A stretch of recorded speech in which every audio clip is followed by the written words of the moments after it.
Olá a todos, meu nome é Beatriz Soares Lopes e minha pesquisa é sobre a investigação da influência da concentração de íon lantânio sobre as propriedades microestruturais e estruturais em cerâmicas ferroelétricas de neobato de sódio e potássio modificado com lantânio, orientada pelo professor Dr. Manuel Henrique Lente.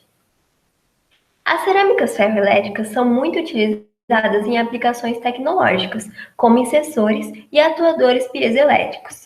Porém, a maioria contém chumbo em sua composição, o que possui alta toxicidade e pode ser prejudicial à saúde e ao meio ambiente. Diante disso, tem-se a busca por novas alternativas.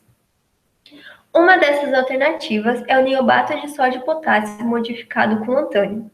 Na literatura, há registros que o lantânio modifica a estrutura, reduz os poros e melhora a densidade. Isso também pode contribuir para a melhora das propriedades ópticas, o que pode ocasionar alta transmitância, o que adentra o campo das cerâmicas ferroelétricas transparentes, o que também é analisado nesse trabalho.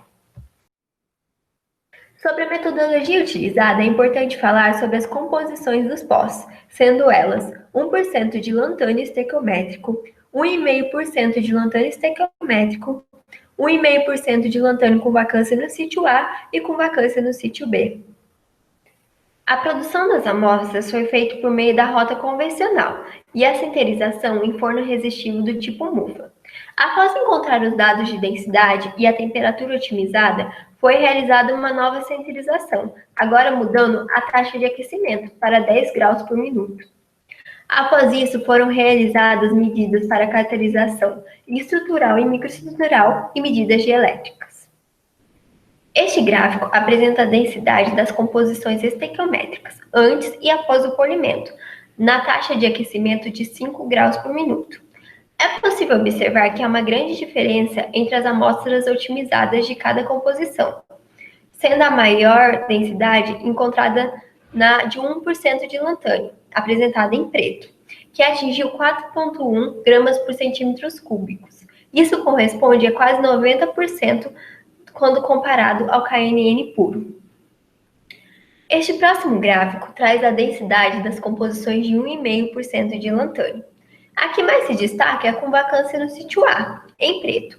Ela atingiu a mesma densidade da amostra otimizada de 1% de lantânio citada anteriormente.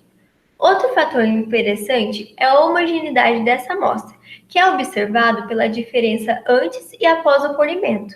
Nesse caso, ela quase não existe, indicando que a amostra possui a mesma densidade nas bordas e no miolo.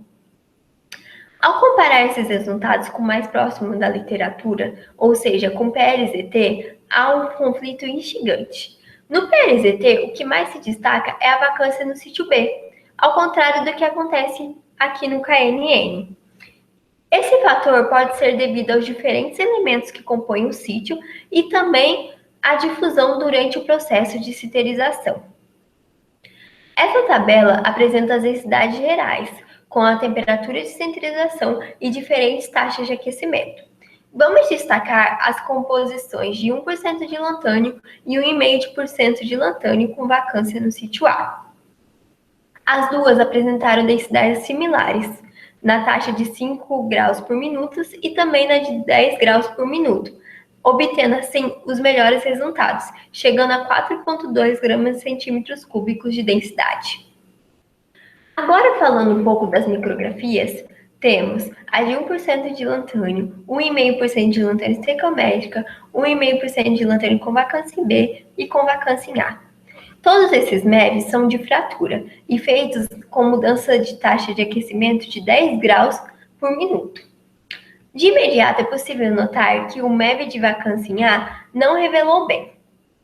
Além disso, comparando as composições estequiométricas de 1 e 1,5%, é possível notar a diminuição do tamanho de grão, com o aumento da composição de lantânio, o que corrobora com a literatura. Conclusão.